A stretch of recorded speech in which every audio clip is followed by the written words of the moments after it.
Perkenalkan, nama saya Putri Safira Pujiaswari, berasal dari PI kelas 4F. Di sini saya akan menjawab pertanyaan UAS dari mata kuliah Filsafat Ilmu. Oke, kita mulai saja ke pertanyaan yang pertama. Pertanyaan yang pertama yaitu, apa 3 aspek penting yang harus ada dalam filsafat ilmu? Yang pertama yaitu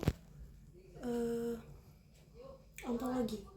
Nah, ontologi ini membahas apa sih yang menjadi objek dari pengetahuan dan realitas yang dipelajari oleh ilmu. Misalnya ilmu fisika, ontologi itu membahas tentang benda dan energi sebagai realitas yang nyata. Yang kedua yaitu epistemologi. Epistemologi ini berhubungan dengan cara manusia memperoleh pengetahuan. Ini itu mencakup metode ilmiah, kriteria kebenaran, dan bagaimana sebuah pengetahuan itu dapat dianggap sah. Epistemologi ini biasanya mempertanyakan bagaimana kita tahu sesuatu itu dengan benar, agar kita tuh tahu tidak hanya tahu tapi ada sumbernya juga. Yang terakhir yaitu aksiologi. Nah, aspek ini itu berkaitan dengan nilai dan etika dalam penerapan ilmu. Aksiologi ini membahas apakah ilmu yang dikembangkan itu bermanfaat bagi manusia dan lingkungan, serta bagaimana sih ilmu itu dijadikan secara bertanggung jawab. Jadi tidak hanya tahu, tapi juga kita mengamalkan juga ilmu. Baik, kita mulai ke pertanyaan yang kedua, yaitu upaya manusia dalam mencari pengetahuan ilmiah secara sistematik itu apa sih? Manusia itu memperoleh pengetahuan melalui proses yang sangat terstruktur. Proses ini dimulai dengan observasi terhadap suatu fenomena. Setelah itu, masalah dirumuskan dan dibuat hipotesis atau dugaan sementara. Kemudian dilakukan pengumpulan data melalui eksperimen atau studi lapangan, yang bisa dikatakan juga dengan observasi. Data yang diperolehnya itu dianalisis secara logis dan sistematis untuk mengkonfirmasi atau menolak hipotesis. Jika terbukti, maka akan disusun menjadi teori atau hukum ilmiah yang bisa diuji, diulang, dan dijadikan dasar pengetahuan baru. Nah, proses ini bersifat terus-menerus dan terbuka untuk perbaikan. Pertanyaan yang selanjutnya yaitu, apa sih syarat pengetahuan ilmiah, sarana, dan khazanahnya? Syarat pengetahuan ilmiah itu meliputi yang pertama itu adanya rasional. Rasional itu dapat diterima akal sehat. Jadi penjelasan ilmunya itu dapat diterima oleh akal sehat, tidak asal memberi suatu ilmu. Yang selanjutnya itu empiris. Empiris itu berdasarkan pengalaman atau pengamatan. Yang selanjutnya itu sistematis, yaitu teratur dan terstruktur. Yang selanjutnya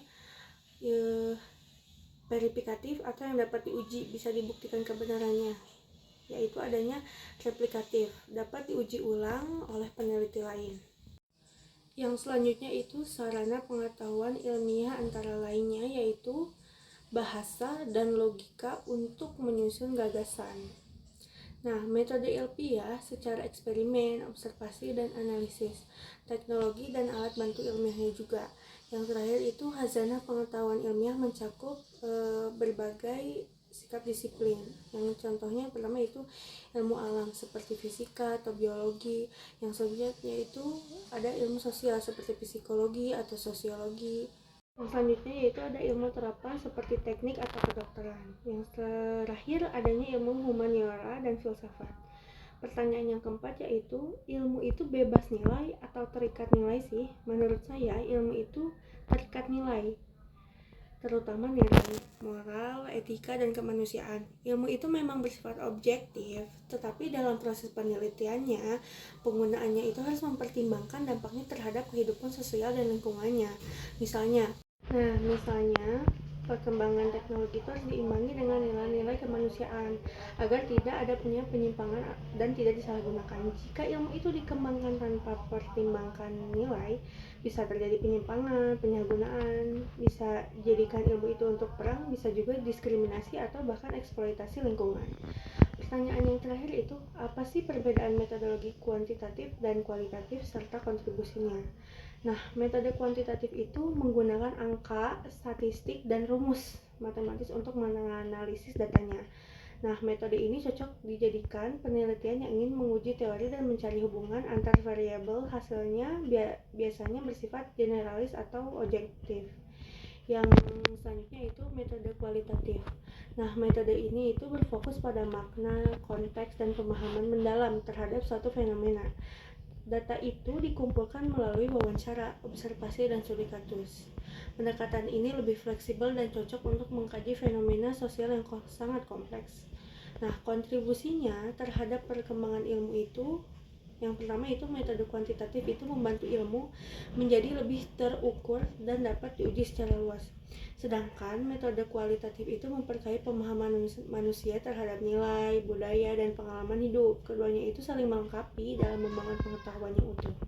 Oke, sekian saja jawaban yang sudah saya jawab dari kelima pertanyaan soal UAS Filsafat Ilmu.